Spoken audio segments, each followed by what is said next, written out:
സ്റ്റോണേ ഇവിടെയുള്ളൂ. ഒരെണ്ണം അലസ്ക പള്ളിയുടെ ഉള്ളിലാണെന്നാണ് പറയുന്നത്. അതായത് അവരും ഈ മുസ്ലിംസും ഈ യേശുവിനെ ഒരു വിശുദ്ധനായിട്ടോ അല്ലെങ്കിൽ ഒരു പ്രവാചകനായിട്ടോ ഒക്കെ വിശ്വസിക്കുന്നുണ്ട്.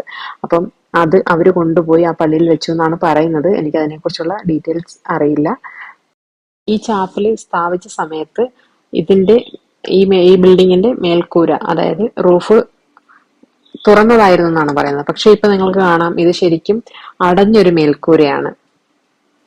ഇതെപ്പോഴാ സംഭവിച്ചെന്ന് വെച്ച് കഴിഞ്ഞാൽ 1835 അർമേനിയൻ ക്രിസ്ത്യൻസ് ആണ് ഈ മേൽക്കൂര അടച്ചതും ഈ ഭിത്തികൾ തമ്മിൽ കൂട്ടി യോജിപ്പിച്ചതും എന്നാണ് പറയുന്നത്.